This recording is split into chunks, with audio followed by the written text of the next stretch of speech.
Well, first of all, congratulations. And Thank you. I mean, Freddy Krueger, one of the most iconic horror characters in the world. Even if you don't watch horror films, everybody knows who he is. Were you a little bit, taken back going, oh my God, what should I take this on? You know, I'll tell you, there's just the notion of playing such an iconic character, especially an iconic character that's really owned by another actor, and rightfully so. The guy did did it brilliantly.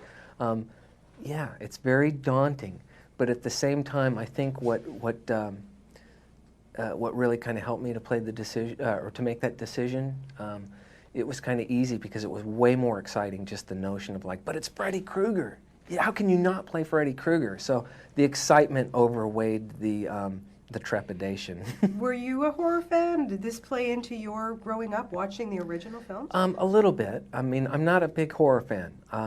When I was a kid, I did see this movie in the theater because the trailer drew me there. I love the notion. I'm a sci-fi fan, and horror can be great. So this one kind of got me on the supernatural side. You know, the fact that this guy can get into your dreams and stuff like that. So I really did kind of get a kick out of it in the theater. At that time, like thinking back of what I was a fan of, I do remember, I think Alien is probably my all-time favorite horror film because it's a little bit more sophisticated, really had some depth, some great characters. But of this genre, man, I got a huge kick out of Sam Raimi and his Evil Dead series. That one it was just clever, directed so well. It was off the hook. Yeah. But of this genre, or the subgenre dealing with the Michael Myers and the Jason Voorhees and Freddy was always by far the most interesting, the most intriguing, and I think the most fun to giggle at while he's hunting you down to slash you with his blades. Yeah, now aside from the makeup, which we'll talk about in 1 second, where do you even begin, Jackie, to get into the head of this guy? And also, this Freddy is a teeny bit different, a little bit, you've made him your own. He's pissed. He's pissed off, this guy, where do you start? Where I started was, I started kind of delving into the world of serial killers. And I started to do the work of an actor, and I kind of keyed into Ed Kemper. I can't remember his last name. It's Kemper. And so I'm kind of doing that sickening work, which, by the way, is not fun when you're trying to figure out why, how does this brain get broken? What is it in this brain, right? So I'm doing this work, and oh, look, they made a movie on him. I clicked on it, went to YouTube, and I watched the trailer.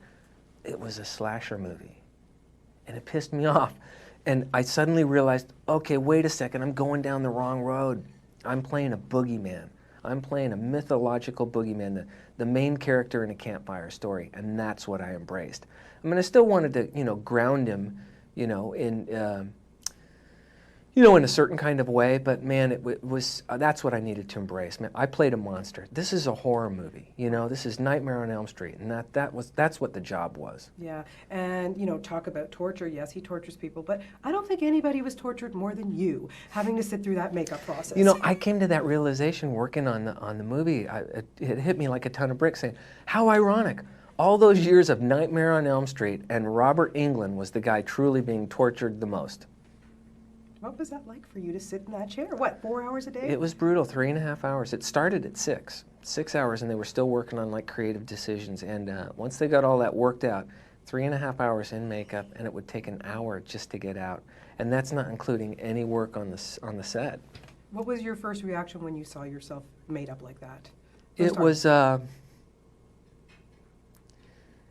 pretty bizarre. The next day, Andrew, the designer, showed me a picture because he had took some pictures after we had it all finished. And so I had my glasses on and I could really see very clearly what we were doing.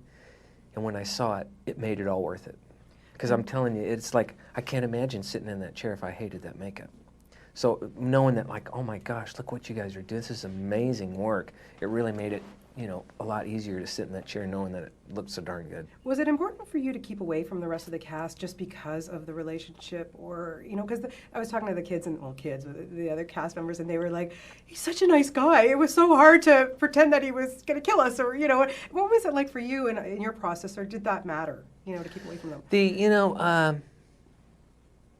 Not so much. I think at first Sam was trying to keep me away from, the young adult actors so that they'd kind of, be able to could be kind of scared by that visage, you know, on film.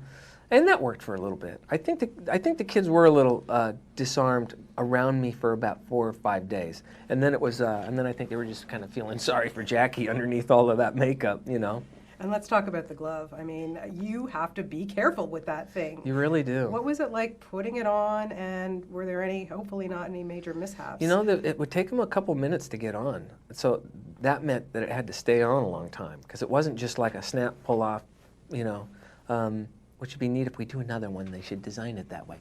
But so this was stuck on for quite some time, and it became second nature. I would also take it home and kind of wear it around the house. I'd practice with it and also wear it while I was just doing normal things, just to get it to where I'm not thinking about the glove. It's just second nature. You know, I'd rehearse with it and kind of play with it. So luckily there were no mishaps with the exception of one, and I wasn't even aware of it at the time. Kyle pointed it out in WonderCon. Evidently, you know, when he kind of got a little sliced by it in one scene where I kind of went across his chest. I guess a finger came undone, and sorry about that, Kyle. But he's okay. Yeah, he's and look, fine. and he's got Johnny Depp to live up to, too. Yeah. The pressure's on him. The pressure's on, yeah, it's all Kyle. So wearing it at home, were you chopping up salad? You know, Yeah, that would have been good. Not just eating with it. Now, let's talk about the voice, because I was talking to Sam, and one thing about Freddy Krueger, you know, he really is one of the only horror guys that has to speak, right? Yeah. So how did you prepare for that? What were you thinking, you know, to get that voice down? You know, we tried a kind of a bunch of different things and just kind of landed where it did, and it's, you know, it's you know, he's a monster, so it's just kind of me, kind of grumbly. You know, we just tried some different things. That seemed to be the thing that was most effective. Yeah, Yeah. yeah, and also the one thing you know, with horror films, I think why people, you know, are scared the most of him is because he invades our dreams. Can you just discuss that theory? Because, you know, who doesn't wake up in a cold sweat and then like look around the room and go, oh my God, you know? Have you ever been in that kind of situation where you're like freaked so much by your dream? You know, not really. I'm pretty good at, like, when I come out of some sort of crazy dream, I'm pretty good at getting a handle on that was a dream. I remembered a dream, though, when we were talking about him in the other room, that when Kyle was talking about his dream, this was kind of more like an out-of-body dream. I remember I was in New York. This is a long time ago. I'm about 22 or something. And I was married at the time. we're sleeping, I'm lying next to my wife, and I could swear that I felt as though my body raised up about a foot and was just hovering there. And it was so odd and alarming, and it felt so strange that I wanted her to wake me up. So I kept trying to find my voice. Wake me up, and I think I did start to kind of, right, I was mumbling, and she finally woke me up. And to this day, I don't know if that was just a bizarre dream or if I was floating above the bed a foot. Well, hopefully you didn't smoke anything before that night. Just very quickly, so what's it like to actually see this poster, go down Hollywood Boulevard or wherever you're driving, see yourself, and know that that's you under that makeup? You know, it's bizarre. It's kind of like, I know it's me, but at the same time, it's kind of like someone else. So it's bizarre. I will tell you this, though. Every now and then, it's like when I completely shave, like, everything off, and if I've walked past a reflective surface, and it through my peripheral, thought I saw Freddy. So I had to do it. No, it's me. Okay, good. That's messed up, isn't it? It's messed up, but it's great. Like I say, Jackie, you have done a spectacular job, and bravo to you, because that's pretty brave to take something like this on. Well, thank you so much. You've done a great job. Appreciate Great it. talking to you.